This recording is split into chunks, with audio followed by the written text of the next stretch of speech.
Finch.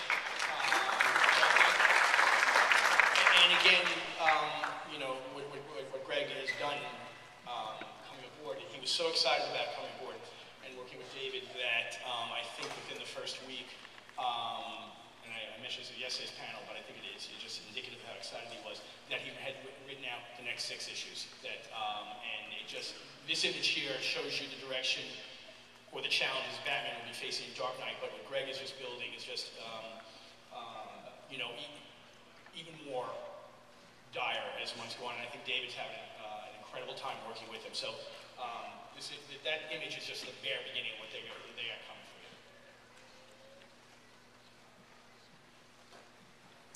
Okay, next up we have here the cover to Flash issue 10. So we have Weather Wizard here. You've got Captain Cold going on in the book now. Weather theme? Yeah, so we have Captain Cold in issue 7, and then we have a new character named Turbine in issue 8, and then issue 9 is probably the one that Francis and I are looking most forward to, is Gorilla Grodd. We're going to introduce Gorilla City in a new way and show a connection for Gorilla Grodd to the Speed Force and to the Flash that was never done before. And then we're going to go to, let's see, we're going to go to Weather Wizard is 10, then we're going to do Heat Wave, and we're going to lead up to a huge, big battle with the Rogues and Flash.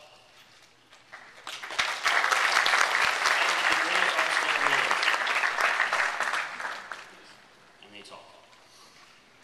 Okay, next up we have I, Vampire.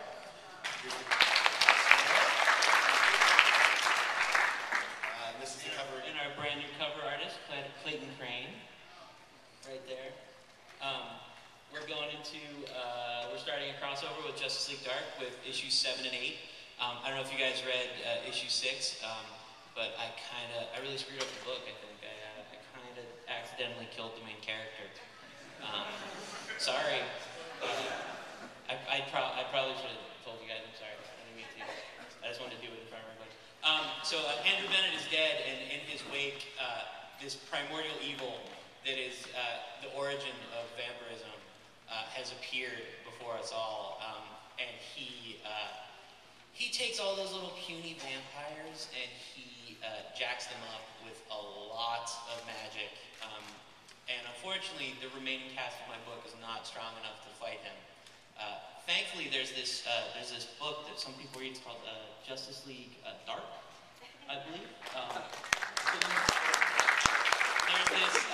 There's this British guy on the team. He's a Hellblazer? So yeah, Justice League Dark shows up. They team up with the rest of the cast of my book, and they have to try and fight this giant evil beast that is about to unleash a complete vampire apocalypse across mankind. And it doesn't end well for anybody. Coming up out of that, we introduce it's an ancient cult of vampire hunters who are actually the basis for the literary version of Van Helsing. So we introduce them, and their kind of origins come up as they face off against this new vampire army. And then I'm gonna do this thing. It's gonna sound crazy. Okay, this is real easy. Are you ready? Vampires versus. Hold on. Just stay with me. Zombies!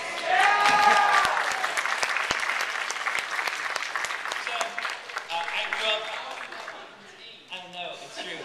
I grew up in Pittsburgh. I actually worked in the Monroeville Mall, which is where Dawn of the Dead was filmed. I have been waiting my entire life to show these sissy boy vampires what a group of the undead can do.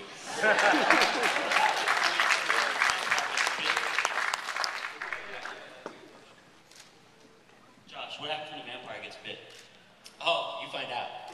Oh boy, you ever find out. It does not go well for anybody. And can zombies be turned? Oh, you'll see.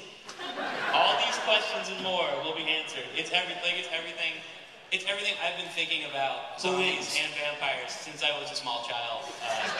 Played out over several issues of a book at DC Comics. It's pretty awesome. It's like a dream come true. That's That's a pull quote for the cover. Everything I've been thinking about since I was a Can I child. say who's in it? Can I say that? There's well, like, look, because you have this whole vampire zombie apocalypse, and there's this organization in the DC universe who keeps a lid on things and really makes sure but all these evil things are contained, and they really hide under the radar. They're always looking out for an oncoming storm. They're looking for a storm. Stormwatch, that's right. So we're gonna have Stormwatch showing up in the book real soon too. Thank you. All right, next up, we have Nightwing. I had a conversation with Kyle yesterday where I heard more about Nightwing than we want to say on the panel today. So I would like you to be a judicious judge of how we're going to stop today. Okay. I don't have zombies in Nightwing. Sucker. I have werewolves coming out. So this is the cover in Nightwing number 10. It is my favorite cover. And by far, yeah, it's fantastic. Well, your cover to Flash 1 was okay. Yeah, it was alright. But no, this is Eddie Barrows and Rod Rice coloring here. And issue 8 is the... God, I wish issue 7 had come out already, because we could talk about that. There'd be so much to talk about. But it's not out, so I can't. But out of what happens in issue 7, we've got the Night of the Owls crossover starting in issue 8 and 9 with Scott and Batman. And there are some things about the history of Gotham City. Did you guys read Gates of Gotham? Yeah. So I'll be going back. Maybe the book kind of has some flashbacks back into the era of Gates of Gotham and revisiting some of those characters in maybe 8 and 9. And out of that crossover, there's a little bit of a new direction for Nightwing starting in issue 10. It's the beginning of the Tomorrow People, the Prince of Gotham. There's the group, the Republic of Tomorrow, that you see here. Dick Grayson's going to be getting a new job in Gotham City. What am I missing, John? Is there anything else cool that I can say? That's why I wanted you to take the fall for that, not me. That all sounds cool, yeah. So, and then, I wish issue 7 was out. And he died. Yeah, he's gonna die. Actually, he dies in this issue and comes back to fight vampires in a crossover with Josh. I'm gunning for you, Dickens. You're always gunning for me, but you wish your beard looked as good as mine. It's fine. Kyle's been shaving since yesterday. Yeah, I'm actually 35, but my youthful vigor is, yeah. I think so. There's a technical term.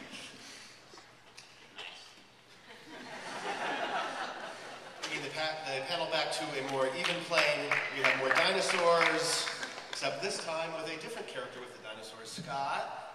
Yes, this is Superboy, and this is going to be Superboy's new partner, Dino Boy. They're going to be fighting together side by side. And I'm sorry, Happy, you thought that was serious, because it makes me worried about me or you. No, I can tell you, I'm going to tell you a lot of things that happen in these books, because I hate when I would go to, like it used to be you go to panel and you find out something really different, and now it seems that you talk about things that are unsolicited, so I've decided I'm going to tell you everything. Superboy you see him getting pretty close with Wonder Girl here, and what he's about to discover, though, is that her heart belongs to someone else, and everybody pretty much knows who that is, right? Yeah! You're wrong. It's not Red Robin. It turns out she had a boyfriend before the new 52 started, and they're going to wind up, he's going to be coming back and complicating everything for everyone. That would be Dino Boy? I wish I had thought of that. Yeah, the issue hasn't come out yet. It might be Dino Boy. Who wants to see Wonder Girl and Dino Boy together? You made it happen here, ladies and gentlemen. Also, coming up in Superboy 10, as it is written right now, Superboy is going to be getting his tattoo on his arm when he spends an evening hanging out in Times Square with Bunker. And Bunker's going to encourage him to get his tattoo on his arm. So, who wants to see Bunker and Dinosaur Boy together?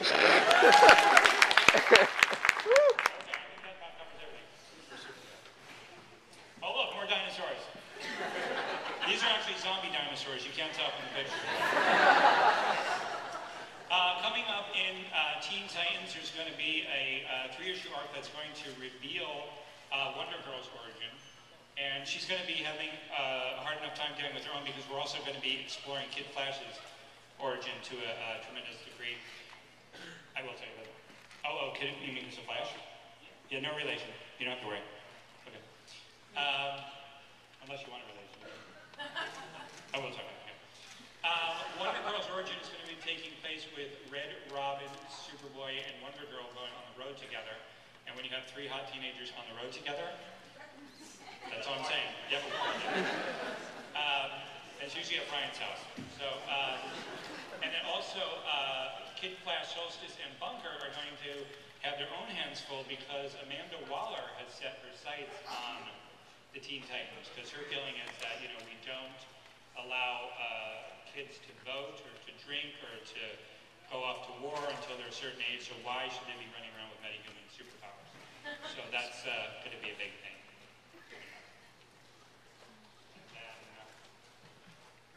That's what we had for you, Scott. Oh, you don't have Red Hood? Nope. Who wants to hear about Red Hood? Go. Oh, okay. Thanks. Coming up, Red Hood, Jason is going to go out on a date with the flight attendant who hit on him in issue 2. And it's going to go terribly because he has no experience dating, unlike me, who has dated like thousands of women. And Dino Boy. And also, we're going to be seeing Blackfire very shortly in the pages of Red Hood. And for everybody who enjoyed my interpretation of Starfire, you guys are going to love the new Blackfire. That's all I'm saying. Okay, thank you. Next up, this is the cover for Suicide Squad 10. Adam, please tell us what we're doing.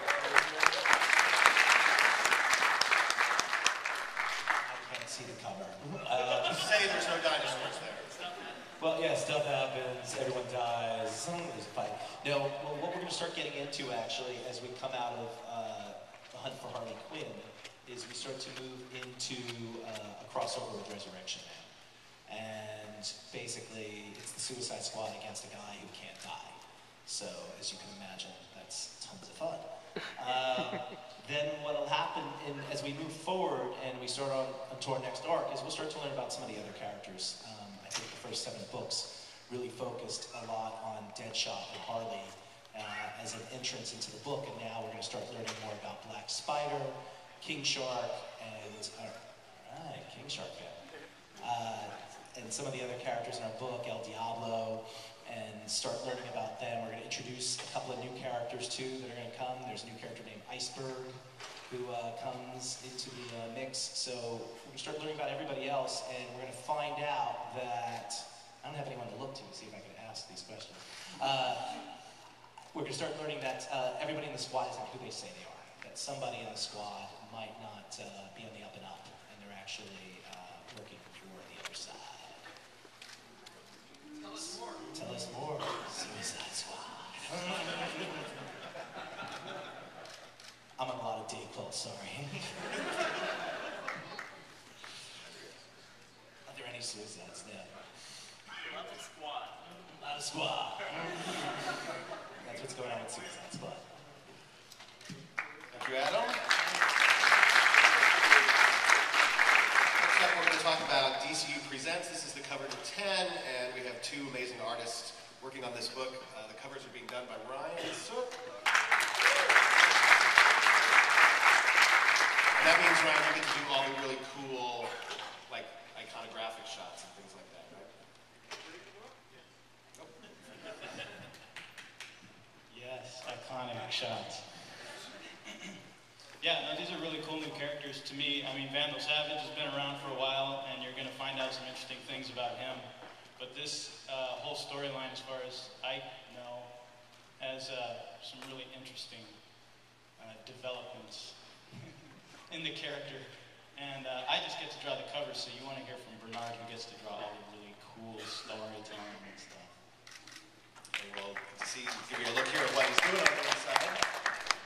being written by James Robinson.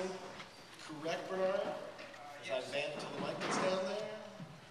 James and I worked a few years ago on a nice run with Superboy, and so it's good to team up with him again. I mean, Ryan's stuff. Everyone has one of those WonderCon covers, right? I mean, that magazine. That's pretty sweet. So let's give it up for Ryan.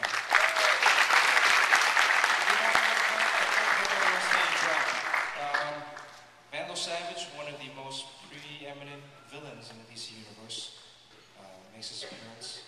And we're going to focus on his new daughter, Cass, who is an FBI profiler. So there should be a lot of twists and turns. We're just going to find out and investigate a series of murders. And Vandal Savage is stuck in jail, but he's going to try to help her out, we think. Right, and she thinks her, this is sort of co-editing this. We don't know if that really is Vandal Savage or if he's telling lies. Is he really an immortal? I mean, his daughter doesn't believe it. We also get into the background, what is it to have a dad who's pretty much been murdering throughout the centuries. So it's a nice, heartwarming tale.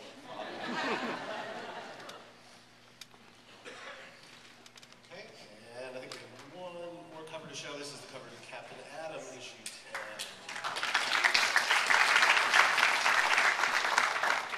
Starting with issue 7 that comes out next week, we kind of kick off the next big arc for the book, and we're going to jump into the whole kind of sense of time displacement for Captain Atom, but do it in a little bit of a different way. We're really excited about it. Working with Freddie Williams has been amazing. It's the closest experience I've had working with an artist in a long time, and I've worked with a lot of great artists, but the connection we've had on this book has been really spectacular, and we're kind of taking everything and ratcheting up to the factor of 10. As you can see, there's a little bit of a messiah complex in Captain Atom, given his power set, and we're really going to kind of explore that. You're going to see different versions of Captain Atom that he kind of comes across, future versions of himself, and it really has a very epic kind of otherworldly scope to it. And all the stuff we've been doing up till now in the issues leading up, they're all going to come back. There's elements in every story we've done that comes into play, and it all plays part of this kind of bigger story as far as Captain Atom, again, kind of dealing with the powers that he has. So I'm really proud of the book. I really hope if you pick it up, thanks. If you haven't, check it out. 7 comes out next week, and I actually have a preview copy. When I'm doing signings, maybe they'll let me show. Maybe. That means no. It means no only if they're around, and they won't be around, so it'll be fun. Okay, we've run through the titles we want to talk about. We have a few minutes here to take your questions. There is a microphone